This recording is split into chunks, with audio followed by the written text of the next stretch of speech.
ফটোশপের টিউটোরিয়ালের এই অধ্যায়ে আমি আপনাদের জানাই আমার পক্ষ থেকে আন্তরিক সালাম ও শুভেচ্ছা। আজ আমরা শিখব ফটোশপের মেনু অপশনের নিউ এর কাজ। তো ফটোশপে মূল বিষয়টি হলো লেয়ার। সেই লেয়ারকে ক্রিয়েট করতে হলে নিউ অবশ্যই আমাদের প্রয়োজন। আপনি কিবোর্ড থেকে কন্ট্রোল প্লাস শিফট অ্যান্ড চিপে শর্টকাটে নিউ নিতে পারেন, অথবা ফাইল মেনুতে গিয়ে ফাইল মেনুর আন্ডারে প্রথম যে অপশনটি নিউ এটি রয়েছে, এই নিউতে ক্লিক করেন। ক্লিক করার পরে এরকম একটি উইন্ডো আসবে। সেই উইন্ডোকে কেন্দ্র করে আপনি আপনার ইচ্ছে অনুযায়ী সাইজ নির্বাচন করে দিবেন আপনার ডিজাইনের আলোকে। তো এখানে আমি যে সাইজটি দেওয়া আছে ডিফল্ট বাই ডিফল্ট সেটাই রাখলাম, বাট অ্যান্ড দেন ওকে। এরকম একটি আমার পেজ অলরেডি ক্রিয়েট হয়ে গেল। তো এটিকে আমি ডিজাইনে নিয়ে আসব। আমি যে কোনো একটা ডিজাইন করতে পারি আমি এই পেজটিতে। সেই জন্য আমি এটাকে মুভ করতেছি। মুভ করার জন্য ফাইল মেনুর আন্ডারে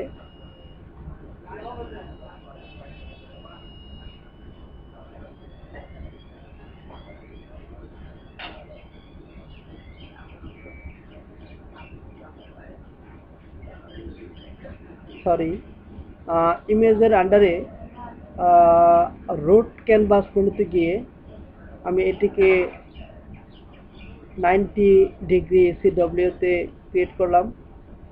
ক্লিক করার পরে আমাদের উইন্ডোটি এরকম উল্টে গেল। তো এখানে আমি একটি ডিজাইন ক্রিয়েট করে দেখাচ্ছি সাময়িকভাবে আপনাদের বোঝানোর জন্য। সাপোজ আপনি একটি ডিজাইন করবেন, সেজন্য প্রত্যেকটি ডিজাইনের ক্ষেত্রে আপনাকে মনে রাখতে হবে যে এই লেয়ার প্লেট, এটি হলো লেয়ার প্লেট। এই লেয়ার প্লেট যেন আপনার অবশ্যই আপনার মেনুতে থাকে। প্রথমে একটি লেয়ার ক্লিক, এখান থেকে একটা লেয়ার নিউ লেয়ার ক্রিয়েট করতে হবে। তা না হলে ব্যাকগ্রাউন্ড ইমেজে কাজ করলে আপনি পরবর্তীতে সেটাকে আর এডিট করতে পারবেন না। সেই জন্য আমি প্রথমে ফটোশপের লেয়ার প্লেটের ক্রিয়েট নিউ লেয়ার লেখাটি অবশ্যই আপনারা দেখতে পাইতেছেন, এখানে ক্লিক করলাম। আমার একটি লেয়ার তৈরি হয়ে গেল। এখন আমি এই লেয়ারটির উপরেই একটি ডিজাইন ক্রিয়েট করব। প্রথমে আমি টুলসের আন্ডারে রেক্ট্যাঙ্গেল টুলসের অপশনে ক্লিক করলাম। এখান থেকে আপনি মাউস ড্র্যাগ করে চেপে ধরে নিচের দিকে কাস্টম শেপ টুলসে আমি ক্লিক করলাম।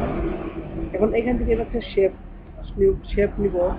আমি কি শেপ দিয়ে আমি একটা ডিজাইন করি সেই শেপটি আমি এখানে নির্বাচন করব।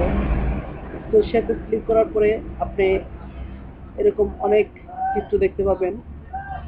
সে আমি এখান থেকে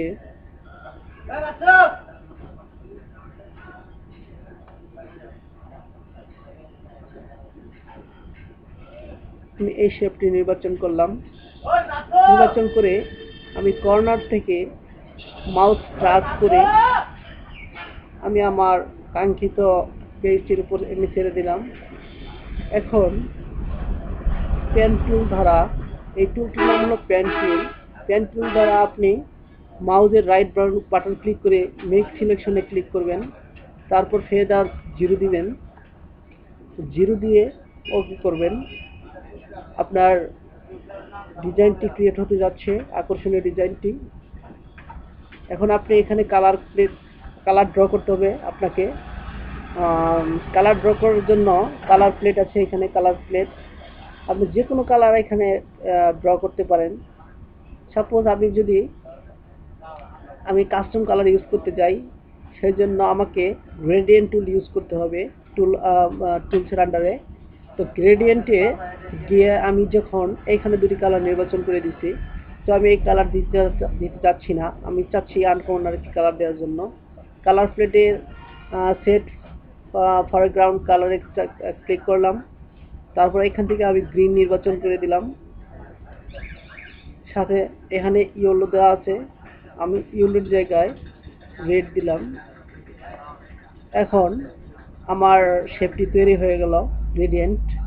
গ্রেডিয়েন্টে কর্নার থেকে আমি মাউসকে ড্রাগ করে এই কর্নার বরাবর ছেড়ে দিলাম।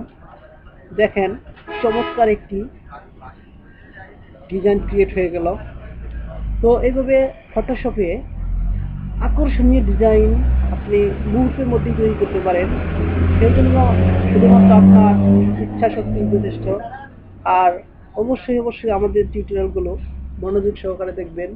কোনো প্রকার ভুল ত্রুটি হলে আমাকে ক্ষমা করে দিবেন, কারণ মানুষ মাত্রই ভুল হতে পারে। তো আশা করি অবশ্যই আপনাদের আমি ফটোশপের সমস্ত বিষয়গুলো বুঝিয়ে দিতে পারবো। আপনাদের সহযোগিতা আমার একান্ত কাম্য। আমার জন্য দোয়া করবেন যেন আমি সুস্থ থাকি, সবল থাকি এবং প্রতিদিন আপনাদের জন্য নতুন নতুন বিষয় নিয়ে আপনাদের সামনে উপস্থিত হতে পারি। আর আপনাদের জন্য আমার দোয়া রইল আপনারা সুস্থ ও সুন্দর জীবনযাপন করুন। ধন্যবাদ। আমাদের পরবর্তী টিউটোরিয়ালটি দেখার জন্য আমন্ত্রণ রইল। আল্লাহ হাফেজ।